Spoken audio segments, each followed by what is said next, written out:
Whether you've just started or you haven't started, I hope this video can help you in some way, shape, or form. These are my personal experiences on what I've been through, what I think has gone wrong right in this past year of owning my business. Or you're on year 5 or 10 and this video is just going to be pure entertainment for you.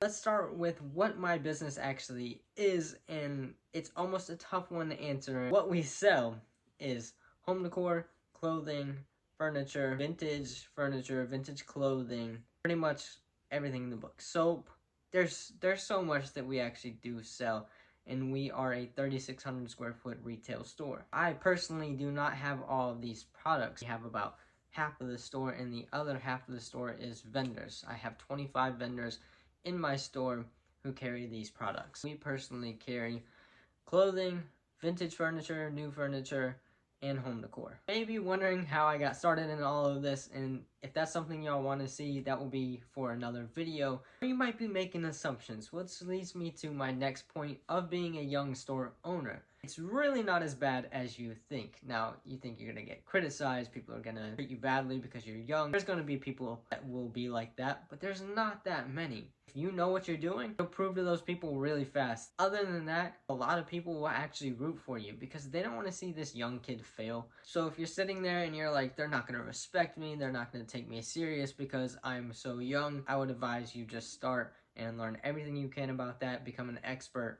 Everyone has an opinion, and they're allowed to have that opinion. Simple way to put it, your opinion is the only one that matters. Do what you want to do, because at the end of the day, it's your life.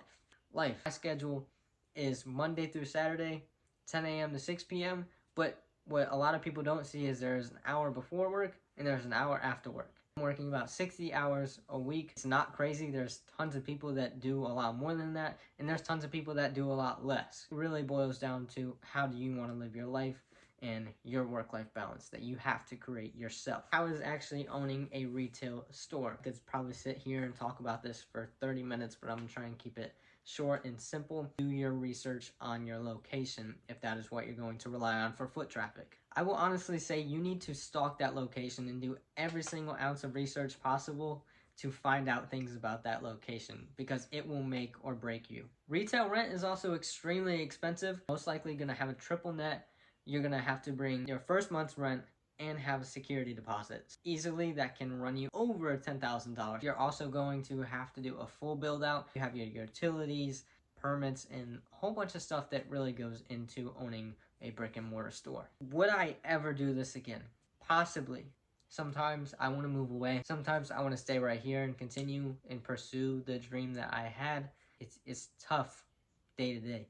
Being an entrepreneur, owning a store is very hard work. It's not just the work itself, it's the amount of stress that it actually puts on you. Everything is great when it's going good, but when it's not going good, that's when shit hits the fan. Such a cliche saying, but it is really true. You can't be emotional in business. That's a very tough thing to do. It takes a long time to learn. Maybe I'm not fully there. I'm getting a lot better with that. And just making a decision based off the numbers and the outlook of where it could go. Speaking of an outlook, I have 1 year remaining on the lease. It's a little up to the landlord if he wants to renew the lease or if he doesn't. Kind of crazy that he can be like, nah, I don't want to rent to you anymore. Where do I want to see the store in the next year? We are currently building our website to push online. Currently just trying to push more revenue, trying to get more customers through the door. We live in a small town. It goes back to doing research on your building and not making that emotional decision. I'm sure by now you think, oh, he's being a little bitch, or I hate this. I don't. I actually love this shit. It's something that I've always strived to do. Having my own store feels really good. It's something I dreamed of, but sometimes when your dream becomes a reality, it's reality. You have to dream bigger and push on to the next step. Where that is, I am not sure. Doesn't mean closing, doesn't mean opening up another store, doesn't mean we push harder online, doesn't mean we push for more people to get in through the door. I don't know. But we will see in this next year where that goes. I want to thank you all for watching. If you've made it this far, drop a comment below. Please like, subscribe. Thank you for watching. Peace.